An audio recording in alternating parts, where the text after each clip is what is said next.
తాకట్లో ఉన్న బంగారాన్ని విడిపించి ఆ రోజున మార్కెట్ ధర కట్టి మిగిలిన డబ్బును మీకు అందిస్తుంది కొమ్మూరి గోల్డ్.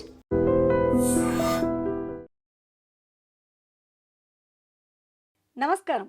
ఐడ్రీమ్ ప్రేక్షకులకు స్వాగతం, సుస్వాగతం. ద్వాదశ రాశుల్లో నవగ్రహ స్థితి ఈ మాసంలో ఏ విధంగా ఉంటుంది, అలాగే 2026వ సంవత్సరం మే నెలలో ఏ రాశి వారికి ఏం జరగబోతోంది, ఇలాంటి ఆసక్తికరమైన విషయాలు తెలియపరచడానికి మనతో పాటు ఉన్నారు శ్రీ జ్యోతిషరత్న జ్యోతిష్య చక్ర వైభవ నిపుణులు డాక్టర్ రాళ్లపల్లి రవికుమార్ గారు మనతో పాటు ఉన్నారు. వారితో మాట్లాడదాం. నమస్కారం గురువు గారు. నమస్కారం అమ్మా. గురువు గారు, ద్వాదశ రాశుల్లో ఈ మాసంలో తీసుకున్నట్లయితే నవగ్రహ స్థితి ఏ విధంగా ఉంటుంది? తప్పకుండా. శరదిందు సమాకారే పరబ్రహ్మ స్వరూపిణి వాసరాపీఠ నిలయే సరస్వతి నమస్తుతే. ఐడ్రీమ్ ప్రేక్షకులకు నమస్కారం. మామూలుగా ఏంటంటే ద్వాదశ రాశుల్లో నవగ్రహాలు ఎక్కడ ఉన్నాయో తెలుసుకుంటాం.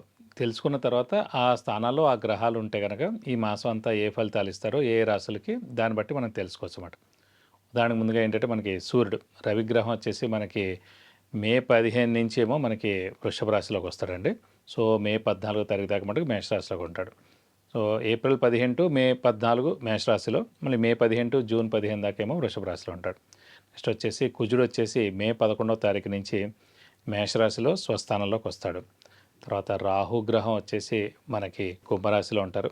అలాగే గురువు వచ్చేసి మనకి మిథున రాశిలో ఉంటారు. అలాగే శని వచ్చేసి మనకి మీన రాశిలో ఉంటారు.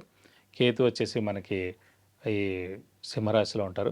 అలాగే శుక్రుడు వచ్చేసి మనకి 14వ తారీఖు నుంచి స్వస్థానమైన మనకి వృషభ రాశిలో నుంచి మిథున రాశిలోకి వెళ్ళిపోతాడు. సో 13వ తారీఖు దాకా మటుకు వృషభ రాశిలో స్వస్థానంలో ఉంటాడు. అలాగే గురువు కూడా మనకి జూన్ 2వ తారీఖు నుంచి మళ్ళీ కర్కాటక రాశిలో కూడా మారిపోతాడు. ఇది కాకుండా బుధుడు వచ్చేసి మనకి వృషభ రాశిలో ఉంటారు. 14వ తారీఖు మే నుంచి మళ్ళీ మిథున రాశిలోకి వెళ్ళిపోతాడు. సో ఇవ్వండి ద్వాదశ రాశుల్లో నవగ్రహాలు ఈ స్థానాల్లో ఈ మాసం అంతా ఉంటారు. 2026వ సంవత్సరం మే నెలలో ఉన్నాము. మరి ఈ నెలలో కర్కాటక రాశి వారికి ఏ విధంగా ఉంటుంది, వారు ఎలాంటి పరిహారాలు ఆచరించాలనేది గురువుగారిని అడిగి తెలుసుకుందాం. గురువుగారు, కర్కాటక రాశి వారు ఈ మాసంలో ఎలా ఉండాలి, ఏం చేయాలి? తప్పకుండా అమ్మ. కర్కాటక రాశి అనగానే మనకి పునర్వసు 4వ పాదం, పుష్యం 1, 2, 3, 4 పాదాలు, ఆశ్లేష 1, 2, 3, 4 పాదాలు. ఈ నక్షత్రాల సమూహంతో మనకి కర్కాటక రాశిలోకి వస్తుంది. సాధారణంగా కర్కాటక రాశి అంటే చంద్రుడు అధిపతి అండి. సో చంద్రుడు అంటే మాతృకారకుడు, సో బుద్ధికారకుడు, ఇవన్నీ కూడా అన్నమాట. సో మనస్సు బుద్ధి రెండు కూడా చంద్రుడే కారకుడు, అలాగే మాతృకారకుడు కూడా. సో మనస్సు బుద్ధి బాగుంటుంది. అలాగే మదర్ యొక్క బ్లెస్సింగ్స్ పరిపూర్ణంగా 100% ఈ కర్కాటక రాశి వారికి ఉంటుంది. అలాగే తల్లి అంటే ప్రాణం కూడా ఈ రాశి వారికి. సో ఈ రాశి వారికి వచ్చేసి మెయిన్గా అష్టమ స్థానంలో రాహు ఉండడం అది కొంచెం మంచి ఫలితం కాదు. ద్వితీయ స్థానంలో కేతు పర్వాలేదు. అలాగే వ్యయ స్థానంలో గురువు. సో అక్కడేమో దైవబలం దైవానుగ్రహం కూడా బాగా తగ్గిపోయింది, సేమ్ ఇందాక మిథున రాశి వారి లాగా. సో నెక్స్ట్ వచ్చేసి ఇక్కడ శని ఏమో భాగ్యస్థానంలో ఉన్నాడు. శని పర్వాలేదు, ఎందుకంటే ప్రతి గ్రహానికి శత్రువులు ఉంటారు, కానీ చంద్రుడికి మటుకు శత్రువు అనేవారు లేరు ఆ గ్రహానికి మటుకు. కాబట్టి వీరికి శత్రువులు ఎవరు లేరు, కాబట్టి మిశ్రమంగా అయినా కూడా బాగానే నడుస్తుందనే చెప్పుకోవాలి. కాబట్టి వీరికి ఏంటంటే మెయిన్గా ఈ మాసం అంతా కూడా మిశ్రమంగా ఉందని చెప్పుకోవాలి. ఎందుకంటే మెయిన్గా గురువు వీక్గా ఉండడం, రాహు అష్టమంలో ఉండడం, ద్వితీయ స్థానంలో కేతు ఉండడం, అలాగే మెయిన్గా భాగ్యస్థానంలో శని ఉండడం. ద్వితీయ స్థానం అనేది చెప్పుకున్నాం మనం ఇందాక కూడా. కుటుంబ స్థానం, నేత్రస్థానం, వాక్స్థానం, ధనస్థానం. సో కుటుంబంలో చిన్న చిన్న ఇబ్బందులు ఉండడం. నేత్రం అంటే కళ్ళు, చిన్న చిన్న అనారోగ్యం. నేత్రం అంటే కళ్ళు మరియు నేత్రస్థానం అంటే ఆరోగ్యం కూడా అనమాట. సో చిన్న చిన్న అనారోగ్యాలు ఉండడం. అలాగే ధనస్థానం కూడా ద్వితీయ అంటాం. అంటే ధనస్థానంలో కేతు ఉన్నది అంటే ధనానికి వచ్చే ఇబ్బందిగా ఉండడం. సో వాక్ స్థానంలో మెయిన్గా మళ్ళీ కేతు ఉన్నాడు. సో వాక్కులో కొంచెం ఇబ్బంది ఉండడం. అంటే ఇప్పుడు మనం ఏం అనకపోయినా కూడా ఏదో అన్నారని, ఏదో కామెంట్ చేశారని, సో నేను అలా అనుకోలేదు ఇలా అన్నాడని, అలా అనుకోకుండా పుకార్లుగా కింద పుట్టేసి అవంతా వేరేగా అయిపోతుంది. సో మనం జాగ్రత్తగా మౌనంగా ఉండడం ఉత్తమం. అలాగే నెక్స్ట్ వచ్చేసి వ్యయస్థానంలో గురువు ఉన్నాడు. సో ఇందాక కూడా చెప్పుకున్న వ్యయస్థానం అంటే ఖర్చు స్థానం, నిద్రస్థానం. ఇందాక మేషరాశి వారికి శని ఉన్నాడు వ్యయస్థానంలో. సో అనవసరమైన ఖర్చులు, నిద్ర లేకపోవడం. ఇప్పుడు ఇది శుభగ్రహమైన గురువు ఉన్నాడు కాబట్టి మంచి ఖర్చులు చేస్తారు. అలాగే నిద్ర కూడా బాగా పడుతుంది. మంచి ఖర్చులు అంటే కూడా పక్క వాళ్ళ ఇంట్లో లేకపోతే మన చుట్టాల ఇంట్లో ఎవరో పెళ్ళైంది, కొంచెం అమౌంట్ అయినా ఇవ్వడం. అలాగే సంఘంలో ఏదో పెద్ద పూజలు అవుతున్నాయి, సంఘంలో ఏదో పెద్ద కార్యక్రమం అవుతుంది, ఆ వాటికి డబ్బులు ఇవ్వడం. సో వీరి ప్రస్తుతం అంటే గురుబలం దైవబలం దైవానుగ్రహం తక్కువగా ఉంది కాబట్టి సంఘంలో జరిగే అన్ని ప్రోగ్రామ్స్లో పాల్గొనండి. దైవికంగా జరిగే ప్రోగ్రామ్స్ ఏమైనా కూడా పాల్గొనండి. తీర్థయాత్రలు చేయండి, దైవదర్శనం చేసుకోండి, గురువుని దర్శించండి, గురువు యొక్క బ్లెస్సింగ్స్ పొందండి. ఇవన్నీ చేస్తుంటే కొంచెం గురుబలం పెరుగుతుంటుంది మేడం. గురుబలం తక్కువగా ఉండడం చేతే ఇదే గురువు మెయిన్గా ధనాన్ని కూడా కారకుడు కాబట్టి ధనాన్ని కూడా ఇబ్బందులు కలుగుతుంది. సో అందుగురించి కొంచెం దయాబలం పెంచుకుంటే ఈ రాశి వారికి ఈ మాసం బాగుంటుందని చెప్పుకోవచ్చు. గురువుగారు ఇంతకుముందు ఈ రాశి వారి గురించి చెప్తూ వారు ఏం చేయకపోయినా అకారణంగా ఏదో ఒకటి జరుగుతుంది అని చెప్పారు. అవును. మరి వీరికి అదృష్టం రావాలి అంటే ఏం చేయాలి ఈ రాశి ఫస్ట్ వారు? ఏంటంటే ఈ అనుకోకుండా కర్కాటక రాశి వారికి ఏంటంటే పంచమ దశమాధిపతి అయిన కుజుడు ప్రస్తుతం మనకి గోచారిత్య 11వ తారీఖు నుంచి మే నెల ఓన్ హౌస్లోకి స్వస్థానంలోకి వస్తున్నాడు. సో అదృష్టం అనేది మటుకు 45 డేస్ పరిపూర్ణంగా ఉంటుంది. అంటే మనకి మే 11 నుంచి జూన్ 30 దాకా చాలా బాగుంటుందని చెప్పుకోవచ్చు.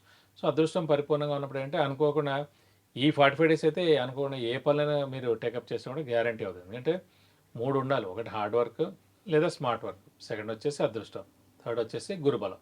సో గురుబలం తక్కువగా ఉంది కాబట్టి ఖచ్చితంగా అదృష్టం అనేది ఉందంటే కనీసం ఈ 45 డేస్ మనం ముందుకు వెళ్ళచ్చు. కాబట్టి అదృష్టం అంటే పరిపూర్ణంగా ఉంది. కాబట్టి ఏ పనులు చేసినా కూడా ఖచ్చితంగా పనులు అయ్యే అవకాశాలు 100%. అంటే వాహనాలు కొనొచ్చా? ఒకవేళ వాహనం కొంటే ఆ తర్వాత ఏ విధంగా ఉంటుంది? ఎలాంటి ప్రమాదాలకు గురి కాకుండా అంటే ప్రస్తుతం ఏంటంటే వాహనాలు అవి కొనకుండా ఉండడం ఉత్తమం. ఎందుకంటే మనకి అష్టమ స్థానంలో రాహున్నాడు. అష్టమ స్థానం అంటేనే యాక్సిడెంట్ స్థానం. అష్టమ స్థానంలో రాహు ఉండడం చేత అష్టమ అనేది మరణం కూడా, ఆయుష్ కూడా, మరణం, యాక్సిడెంట్స్ 3 స్థానాలు కూడా అష్టమ స్థానం. సో అలాంటి అష్టమ స్థానంలో ఈ ప్రమాదాల కారక గ్రహం, సర్జరీ కారక గ్రహం అయిన రాహు ఉన్నాడు. కాబట్టి ఈ డిసెంబర్ 5 దాకా మటుకు వాహనాలు ఏం కొనకండి. అలాగే వాహనాలు కూడా కొంచెం మెల్లగా నడపండి. మన వాహనం ఎవరికి ఇవ్వకండి. ఎందుకంటే మన వాహనం మీద మన పేరు ఉంటుంది కాబట్టి మన రాశికి అది అష్టమంలో రాహు యొక్క 5 దశ నడుస్తాం కాబట్టి ఆ వాహనానికి ప్రమాదం జరిగేందుకు అవకాశం ఉంది. కాబట్టి మెల్లగా నడపండి. నేను మేజర్గా సర్జరీలు ఇవన్నీ అవుతాయని చెప్పను. వెహికల్ డ్రైవింగ్ మటుకు కొంచెం జాగ్రత్తగా చేస్తే సరిపోతుంది. గురువు గారు ఈ రాశి వారు అసలు ఎలాంటి పరిహారం చేయాలి? పాపం వారు ఈ ప్రమాదాల బారి నుంచి బయటపడాలంటే ఏం చేయాలి అనేది చెప్పండి. తప్పకుండా మెయిన్ అష్టమంలో రాహున్నాడు కాబట్టి అమ్మవారిని ఎక్కువగా పూజించడం, సుబ్రహ్మణ్య స్వామిని ఎక్కువగా పూజించడం. ఈ డిసెంబర్ తారీఖు దాకా ప్రతిరోజు ఏదో ఒక అమ్మవారు అష్టోత్తరం మరియు సుబ్రహ్మణ్య స్వామి అష్టోత్తరం చదువుకుంటే చాలా మంచిది. అలాగే శుక్రవారం రోజున అమ్మవారి టెంపుల్కి వెళ్ళి 41 ప్రదక్షిణాలు చేయడం, అమ్మవారికి అభిషేకంగా నర్చనగా చేస్తే మంచిది. అలాగే సుబ్రహ్మణ్య స్వామి టెంపుల్కి వెళ్ళి 41 ప్రదక్షిణాలు చేయడం మంగళవారం రోజున. ఆయన వీలైతే కనుక హోమంగానే అభిషేకంగానే ఒకసారి చేస్తే మటుకు ఏ దోషాలు ఉన్నా అన్నీ తొలగిపోయి మీకు అన్ని విధాలా మంచి చేకూరుతుంది.